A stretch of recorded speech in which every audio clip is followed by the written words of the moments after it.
It's the weekly show about Pro AV with the hottest news in the AV industry. It's rAVe TV. Give it up for Steph and Gary. Steph and Gary. We are back. Hey, Steph, how are you? I'm good, Gary. How are you? Doing well.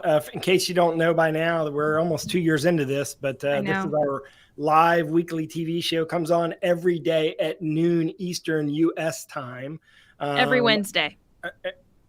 Did I say every Wednesday or did I forget? You said every day. Oh, sorry. And not quite. I was like, yeah, we're not God, seeing we're doing this every day now. Everyone's going to get tired of us. Yeah, every Wednesday. Sorry, every Wednesday at noon. And we come to you live at ravepubs.com, LinkedIn, on Twitter, on Facebook, and at youtube.com/ravepubs.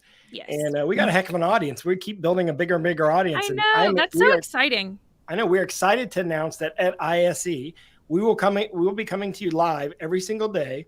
Yes. All 4 days of the show. 2 of the days, it'll be me and Steph. 2 of the days, it'll be Steph and a secret guest that you will recognize, who will be covering everything there is to know about the ISE show in Barcelona. And we're excited to be heading to that. It's going to be the biggest trade show we've been to since 2020, since early 2020. Yeah, since February. Was it February 2020? Yeah, that was the last time we had a big show. Yeah. That's crazy. It's crazy that I've been here with rAVe during all of this time. It's been such an interesting time to work in AV. It has been, and it's interesting. You interned with us before you started working with us. Yes. Before you went to grad school, so you know what the bigger shows look like, right? But you haven't actually been here at the time we had the big shows, right? I mean, the shows, because 2020 was still smaller. Yes. So you weren't. So, and that was my first ISE. Yeah. So, and it was like half the size it normally would have been. Yep. Yeah. So my first ISE wasn't even a normal, what people would have considered a normal show. Yeah. What I considered a normal show was like InfoComm 2016. That was my very first trade show with you guys. So so I have a question for you. Did you watch the in the US we had this thing called the Golden Globes? I don't know if that's an international thing, but it's a US award, I want to say. I would say it's sponsored by the International Press Association. Does that mean basically just the U.S. press, but with an international name? I don't know. I really couldn't tell you. Well, anyway, did you watch it? I didn't watch. I always just look at clips on Twitter, as it's happening, because I don't feel like watching the whole thing. But I am very happy that Jennifer Coolidge won a Golden Globe. I think she is phenomenal. And I think that for so long she was considered like a character actress. So, I know her from movies like Cinderella Story or things that were like really big as I was like a kid. But Mike White really gave her a great part in White Lotus, and just she got to show what she could do. And she's been around a long time. And I've seen her almost all my life in different stuff. My most exciting award I thought was the girl. She's probably about your age. I think she's younger than you, Steph, who plays in Ozark, won Best Actress for a drama. She can transform herself. She was Anna Delvey, but then she was also So I need to look up how old she is actually. I think she's like 21, 22, but she's amazing. I mean, she's an actress. I think she's going to be huge. I think she's going to be, because she can transform herself. In Ozark, she's such a different person than she is in that Anna Delvey movie. She's actually my exact age. I just looked her up. She's 28. She's that. I didn't think she was that old. So yeah, there you go. She's your age, young either way to me. Thank you. And I was really happy to see her get an award. And I was also. I was disappointed that they gave, and I think The Fix was in here, but that they gave Steven Spielberg the Best Picture award for The Fabelmans. It's a horrible movie. It's boring. For the what? Fabelmans. It's his life story. He directed and wrote his own life story. They made his own movie, and they gave him the Best Picture award. Which I have a question, and this just might be like an ego thing. Why do directors do that? Every time they insert he is an important guy. He's an important guy. No, for sure. I mean, come on. I mean, but like, just because you're an important person, like that doesn't really mean that your life story is going to play well. Go see this movie. It beat Elvis, which was an incredible story, an incredible movie that beat Top Gun Maverick. I mean, that was an amazing movie. It beat Avatar. Gunning for that. What? Yes. Okay. I said, and you're gunning for Top Gun Maverick to like. I think Top Gun was the best movie of the year. If you're not going to give it a Top Gun, give it to Elvis. The only reason why it went to Steven Spielberg is because it's Steven Spielberg. Interesting. So I have a question. Have you seen all the stuff online? Because Avatar is actually doing very well in theaters. And you are not a fan of it. I personally am kind of medium on it. Like I so get why this took so long to make. But I just think like it's too thinly veiled of like a anti-imperialist vibe movie. Like we get it, so I just think it's I don't know, but anyway, I don't think there were a whole bunch of people sitting around asking for a second Avatar, and honestly, let's be honest, there's not much else out. Yes, I mean, well, they have no competition. Okay, here is the interesting nugget of news I have for you. There is this horror movie about this like AI doll that like becomes, I don't know, what is it where they like they develop sentience or something and then becomes evil and is like attacking people, and it is like kind of like creeping up on Avatar in terms of popularity, and this movie did not have a big budget. I don't think it'll be a $1 billion movie, do you? No, like Avatar's budget was like like very high. It was like 300 million. I think Megan had like a $12 million budget, and it is like coming very close to Avatar in terms of popularity, and it's because of Twitter. It's because like they have had really good marketing tactics. So don't sleep on what a good marketing tactic on Twitter will get you.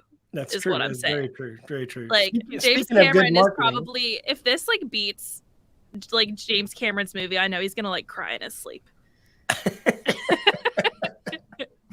Well, look, speaking of good marketing, one of those companies is our sponsor, Shure. They do a phenomenal job in explaining their technology behind the products, which I think is a great marketing, because marketing through education is always better than any other type. And we have a message from Shure about how they are doing some really cool things. We've seen nothing less than volatility in the stock market over the past 12 months. We should certainly be bracing ourselves for more of the same. Based on what we've learned from history, it would be a good idea for our investors to look to hold tight. So, I have 2 apples in my basket, and I say to Mr. Jumble, can I have one of yours? How many apples do you think I... Excuse me? Can I have your attention, please? So, how many apples do you think I'll have if I take one from... Hi, Grandma. Hi, Granddad. Hello, darling. How are you? Don't forget to plug in your mic. Is that better? Can you hear me now? Yeah, loads better. Who are you waving at? Oh, it's just our neighbour. Sorry I'm late. As I was saying, the compelling opportunities in the stock market have the potential for a solid year of returns, which would be consistent with the second year of a bull market.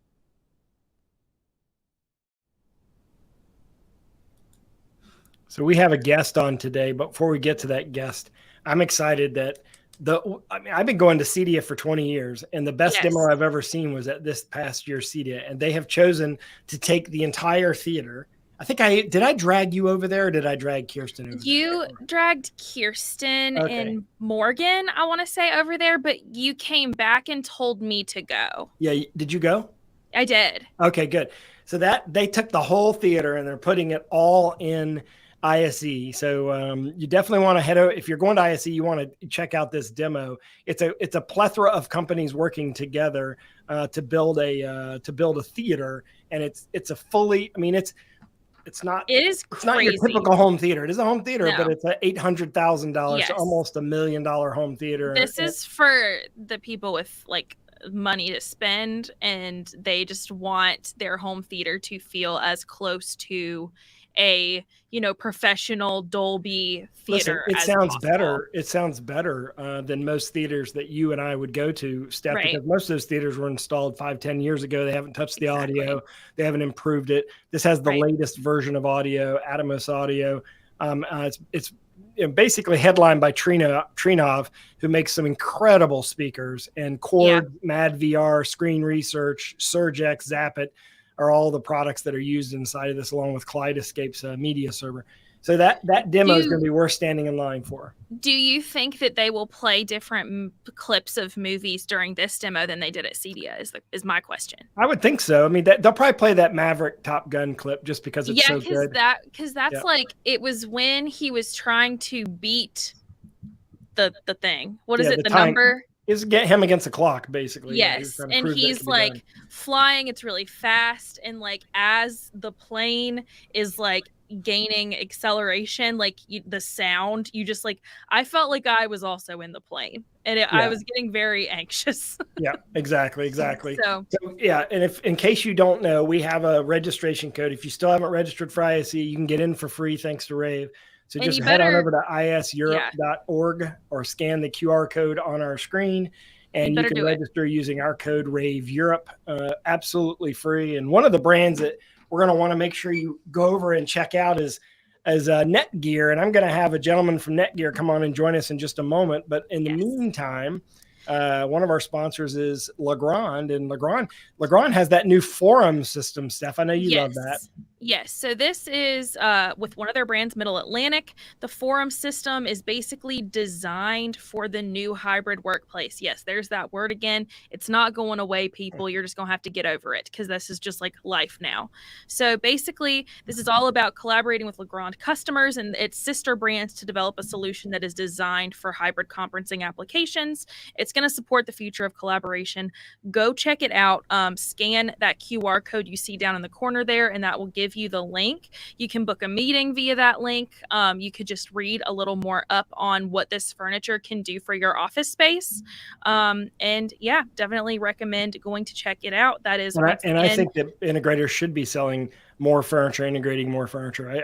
I do agree with that. And I think Legrand is going to do more. You've been saying that since like before COVID. Yeah, I think Legrand will end up buying one of these big furniture companies or merging with one of these big furniture companies and providing even more. But, you heard it here first. Put it in Kay's crystal ball. There you go. Oh, I guess I can make a note. Furniture. I know. That's okay. Well, look, we're going to bring on our guest here, Richard Junker. He is with with Netgear. He's the VP of Business Development for AV over IP for the EMEA and APAC regions of Netgear. Richard, how are you doing? I'm doing very well. Thank you, Gary, for getting me on the show. Yeah, I'm looking at too many things at one time. Listen, here's how you became a guest. One Sunday afternoon, I'm flipping through my a couple weeks ago, flipping through my LinkedIn feed, and I see a poll that you pop up there. I take the poll, and you ask the question: have you transitioned your audio, video, and controls over to AV over IP?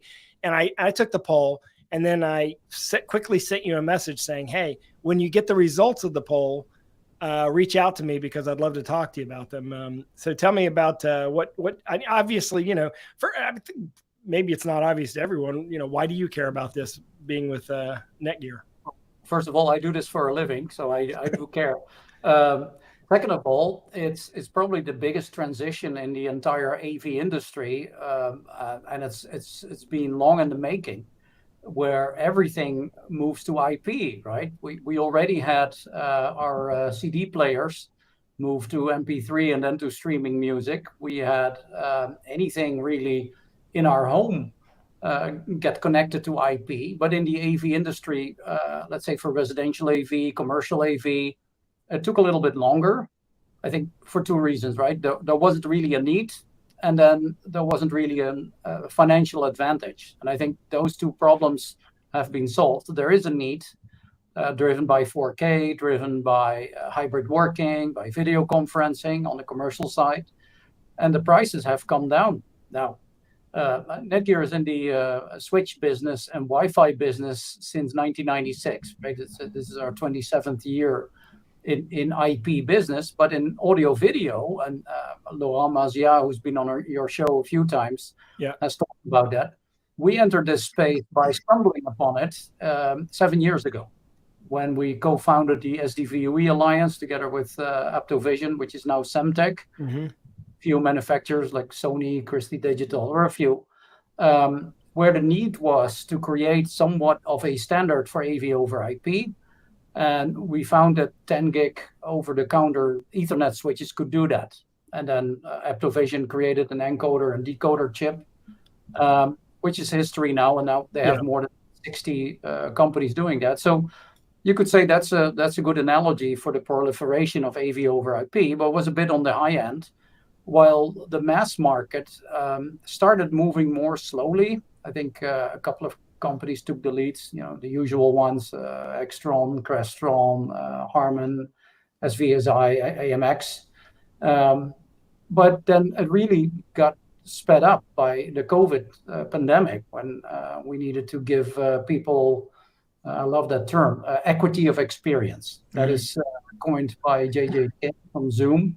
He used it at Infocom, I think, 2 years ago. That's what we sell. We sell equity of experience. And to do that, you have to bring the best quality audio and the best quality video into every conference room. It's easier said than done.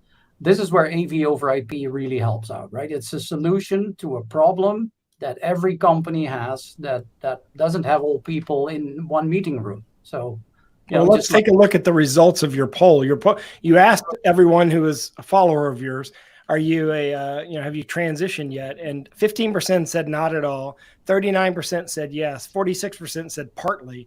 I think that's substantial, because if you add those two together, you're talking about over 85%, right about 85% of the market is in the process of transitioning. Yeah. If we'd have done this poll 2 years ago, it would have definitely been less than 20%. So we're seeing rapid adoption of AV over IP. Do you think some of that is going to be driven even quicker by things like IPMX get ratified as a standard, probably by March or April of this year? And you mentioned COVID speeding things up, but one of the things that COVID did is it slowed down the leader, Crestron, and the NVX and their ability to deliver that product. I think coming out of supply chain issues and then also now having a standard IPMX, do you think those will accelerate the development of AV over IP? Or do you think that we're already there? Yeah, is it a blessing? A terrible disaster like COVID, of course, is no blessing. It had an influence on innovation. It also had an influence on supply chain, and the fact that Crestron is probably still the leader in AV over IP, even with all their supply chain issues. Yeah, definitely. I remember having lunch with Dan Feldstein of Crestron about a year ago. We're talking about doing a tour in Europe, the Crestron demo truck, and then was a lunch. We talked about it, and there was don't get me started on these supply chain issues and some of the chip manufacturers and their peculiar behavior. That's a different word for lying. They're the same manufacturers of chips that Netgear deals with. Yeah. That give Crestron a headache. So anyway, made us feel better, right? It's always good when everyone's sick. You're not the only one. Yeah. But I think we overcome some of these challenges by this whole supply chain issue, going away a little bit, by redesigning some of our products. We're still busy doing that. Same goes for Crestron. Same goes for everyone. Yeah. One thing that really helped is the market is converging to solutions. I wouldn't say AV over IP is converging, because if I do go and talk to our vendor partners, we have 200 of them right now. We're celebrating at ISE. If we're talking to AIMS, which newsflash, the AIMS Alliance is the IPMX people. Yeah. Is it pronounced AIMS or AIMS? I don't. I say AIMS, but I'm an American. Who knows?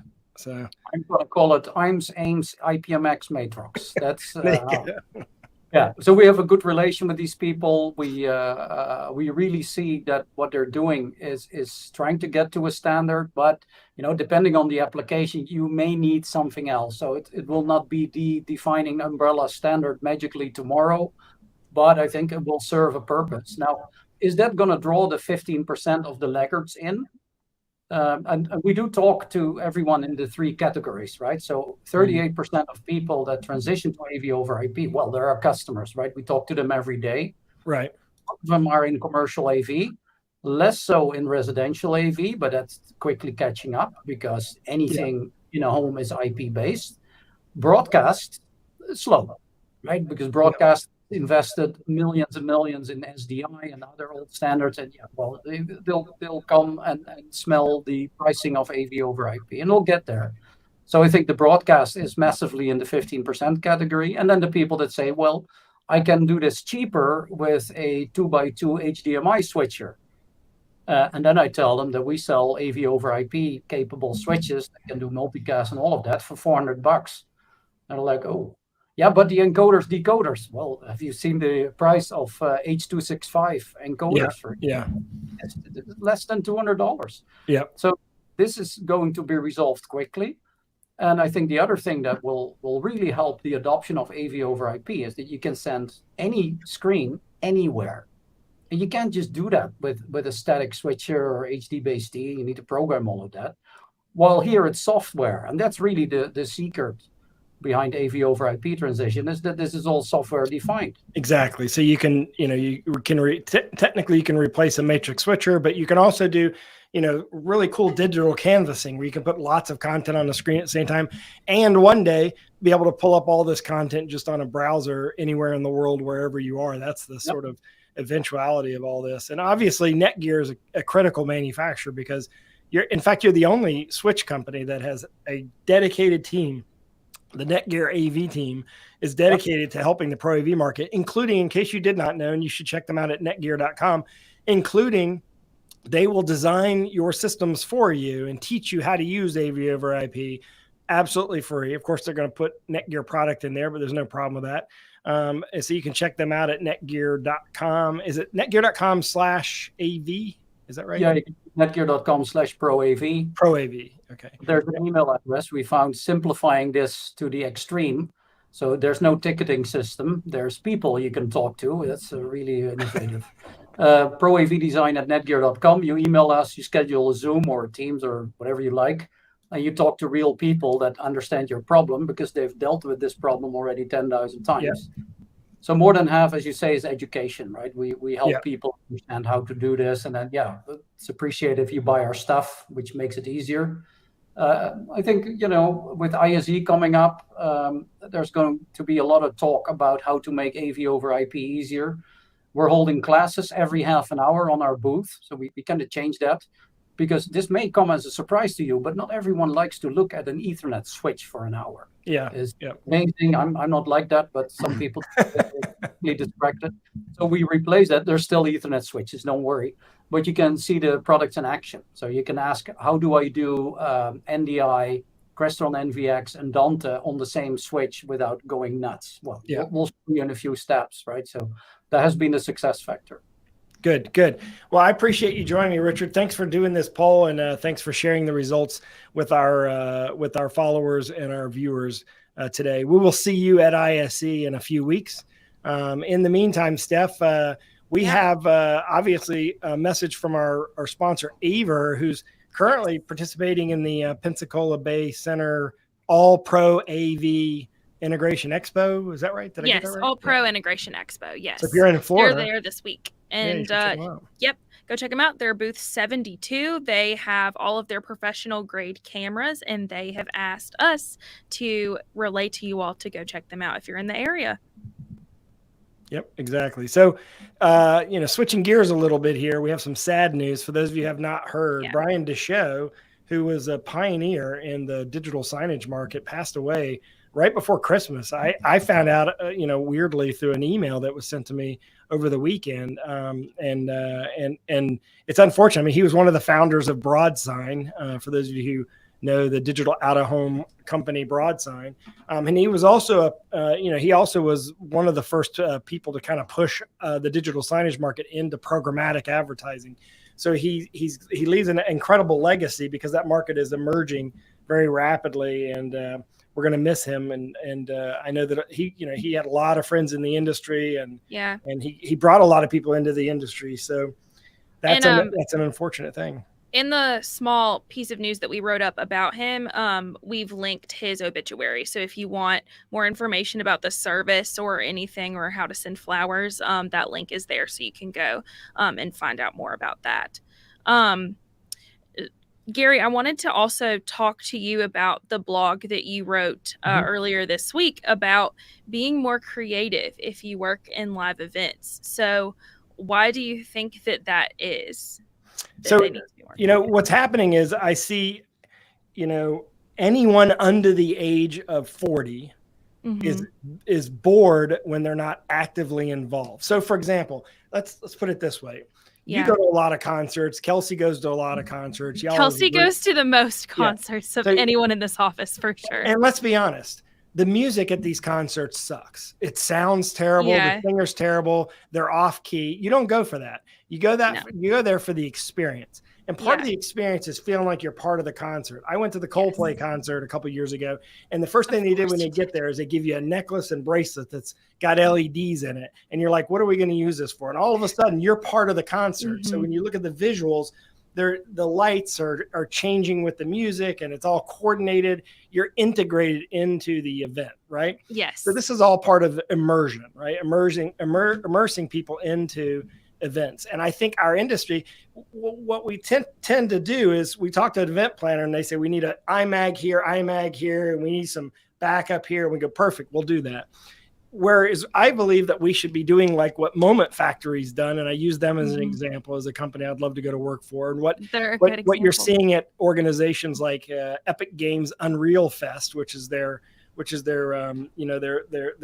show that they talk about, how they use Unreal Engine in different applications from amusement parks all the way through live events. They're teaching you how to immerse your audience into these events so that they're more memorable and they want to keep coming back. Most people under the age of 40 don't really like going to museums. I mean, if you look at the data says that art museums are really boring for them, and what they really remember are the experience around those art museums. So, for example, the Van Gogh Museum, we were just talking to Richard, his country has one of the best museums in the world, the Van Gogh Museum. And to take that and make it interesting, what they did was they ordered the art in the order of his life. So as you're going up the Van Gogh Museum ramp, you're seeing it from the first painting to the last painting before he died. So you're experiencing his life, right? That's an analog version of what I'm talking about. Whereas we have to immerse ourselves in experience. Most people I've talked to that's gone to see the Mona Lisa say, you know what, it actually was not as big or as interesting as I thought it was going to be. It's been built up, right? Well, that could change, right? I mean, they tried. They built a big glass triangle there, but that wasn't quite enough. But I think that the future of our industry includes live events companies guiding their clients into doing more immersion. So make it more fun, make it more memorable. That includes XR, VR, AR technology, and everything that's coming along included in that. It's true. No, you make some great points, and maybe some more points that will come to fruition when you write Kay's crystal ball. Once again, I keep bringing that up. I will get it done. So we all wanted to briefly talk about CES. We have not gone to cover that show in a couple years just because it's like heavy consumery, and that's not exactly in our wheelhouse. Well, a lot of cars. Yeah, a lot of cars. 70% of the show this year was car technology, and that's just not totally what we do. But LG was there, and LG's booth was crazy. So it gives you a preview of what they're going to do at ISE. I don't know if that was what I wanted to ask you. Is that do you think that is going to kind of influence a little bit of their stand design at ISE? Because this was their OLED Horizon, which is like, of course, OLEDs are very thin, warpable. They're basically showing that you can have them any warped, turned, curved way that you want. I think this is a preview of what they'll show at ISE and more. I think they're going to even do more at ISE. I think you'll see them, look at a lot of different things at ISE, and CES has sort of been the precursor for everything LG's done at ISE because it comes like the next month. I think I've even been there where they're setting up and they're saying, well, this stuff, it just came literally from Vegas. So I think we'll see that. But again, what that is immersion, right? Yeah. By the way, speaking of LG, I sent you an article yesterday. If you want to see it, I'm sure it's on rAVePubs now, about LG has a restaurant in Atlanta that's using their robots to deliver the food. And I wrote a thing about how this is a good use of a robot, right? A lot of people, we go to shows, they show these Clio robots or Clio, I forget how they're pronounced, robots. And people are like, I don't see how that has to do with AV, but they're using them as digital signage bots, but also delivery bots. They take the order for your food and then they deliver the food to you. It's kind of interesting. I want to go to that restaurant just to see those things in action. Just to see Chloe. Chloe was like one of your favorite things about like, I think like last InfoComm, because they always bring Chloe to InfoComm. So yeah, keep an eye out. I hope we see a little more of Chloe at future shows. So I think that's about all. We just kind of wanted to remind you guys of a few virtual events coming up. I know that we have one. Is it later today? Yeah, we have one in like a half an hour. Amazing. Yeah, it's I forget which one it is. It's that's the security. It's why you should get into cybersecurity and security. Yeah, that starts in now. If you go to launch.com, lavnch.com. Then next week, there's the How to Actually Champion Women in AVIT on January 17th. The 17th, 2 p.m. Eastern. And then don't forget, this one's our big one. Launch Week 7, March 6th through 9th. That's going to be at 12:30 to 3 p.m. Eastern time. And these sessions, of course, we're going to have a lot of them. And all of these sessions, each day has CTSRU. It's CTSRU certified. So whether you need more CTSRUs or CTSD RUs, we've got you. Each day is worth 2.5, and if you come to all 4 days, that's 10 RUs. So that's like a third of what you need to renew. So it's a pretty good deal if you ask me. And a few of the sessions are going to include, achieving a true collaboration standard, esports and experience design, all about like end user classification. Who should we refer to as an end user? Who should we not refer to as an end user? It's going to be a lot of really great sessions. And like, these are things that have just inspired us as we've like read the news or seen that we wanted to talk about more. Like, these all completely came out of our brains, and a lot of it was from you guys. So we hope you will attend. And I think that was about it, right? Yeah, that's our show. We will see you next Wednesday at noon Eastern U.S. time. And don't forget, we will be doing this live every day at ISE in Amsterdam in Barcelona from the show floor. And we'll cruise our way, not just all over the whole show floor, but we'll make sure we stop by Netgear's booth as well. So exactly. Thanks for joining us, everyone. Have a great day. See ya. It's the weekly show about Pro AV with the hottest news in the AV industry. It's rAVe TV. Give it up for Steph and Gary. Steph and Gary.